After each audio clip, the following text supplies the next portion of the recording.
Have you ever thought that a passage from Scripture could read less like a holy text and more like a high-stakes strategic blueprint? Well, today we're digging into exactly that.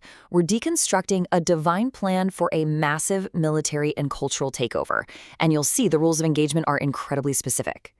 So let's just put ourselves in their shoes for a second. Imagine you're in charge and you've been promised a whole new homeland. Awesome, right? The only catch, it's already full of people.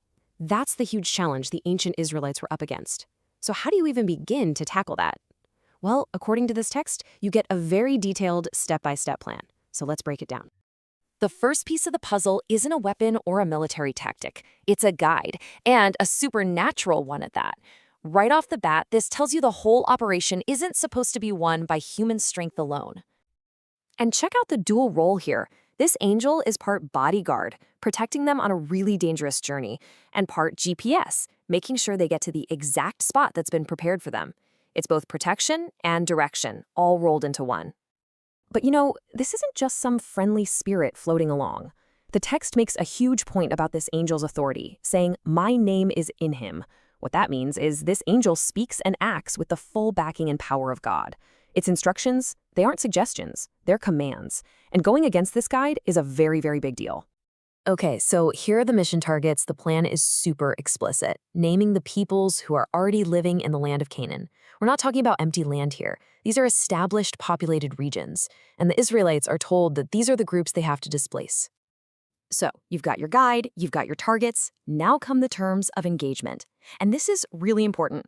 This isn't a one-sided gift. It's framed as a strategic alliance, a covenant. Think of it like a divine contract, with some very clear conditions for success. The deal is laid out with, honestly, stark clarity. It's cause and effect. You can see it right there. If the Israelites listen and do what they're told, the rewards are massive. God will fight their battles, make sure they have plenty to eat and drink, keep them healthy, and give them long lives. But that column on the right is its chilling warning. If they rebel, that angelic guide, he's not going to forgive it. The terms could not be clearer. So what does this obedience actually look like in practice? Well, the plan gives 4 explicit, non-negotiable commands. And it's basically a complete cultural and religious reset. They're ordered not just to avoid the local customs and gods, but to actively go in and destroy every single trace of them. This is all about total and complete separation. All right, so let's say the Israelites hold up their end of this very demanding bargain. What's the payoff? The plan gets into the specific rewards and the supernatural help they're going to get in return. And the payoff for being loyal is really personal and tangible. We're not talking about some abstract, pie in the sky when you die kind of reward here. This is about the fundamental things in life. Having enough food and clean water, not getting sick, being able to have kids, and getting the chance to live a long, full life. Beyond those personal blessings, the plan includes a major military advantage, and it's basically psychological warfare. God promises to send a wave of terror ahead of the Israelite army. Can you imagine? This would completely demoralize their enemies, creating panic and confusion before a single soldier even shows up. Their opponents are basically defeated before the battle even starts. And then there's this. One of the most specific and, frankly, unusual parts of the whole strategy. The text promises to send the hornet to help drive people out. Now, whether that's literal swarms of insects or a metaphor for something else, who knows? But either way, it's a very specific kind of divine help meant to make the conquest that much easier. Okay, so let's recap. You've got an all-powerful angel, psychological terror on your side, and even hornets. You'd think the plan would be for a swift, overwhelming, blitz-style victory, right? Well, the plan actually calls for the exact opposite. And that's the obvious question, isn't it?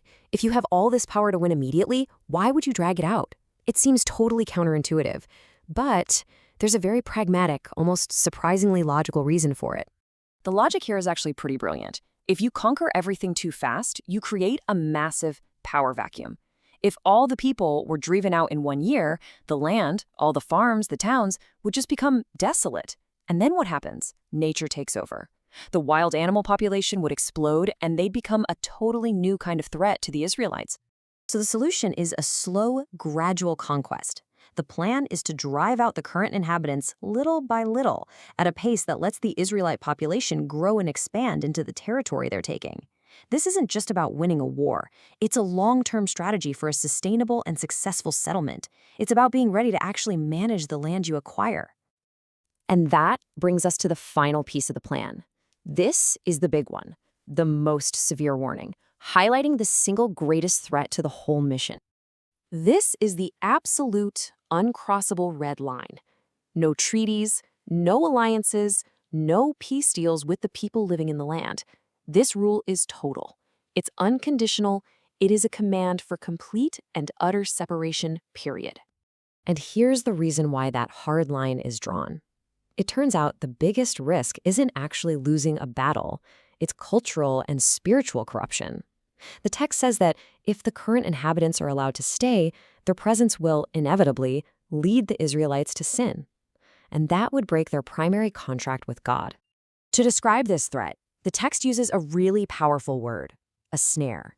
And a snare is a trap, right? It implies that the appeal of these other gods isn't just a simple choice. It's a deceptive, almost irresistible temptation that, once you fall into it, is incredibly hard to escape. It's the one thing, the one vulnerability that could make this entire divine strategic plan completely fall apart. So we end on this pretty heavy thought. This divine plan for survival is built on a foundation of absolute separation. It's a stark choice. Maintain your unique culture and get divine protection, or assimilate and risk complete failure. The strategy promises security, but the price it demands is a profound and no doubt challenging isolation from the rest of the world.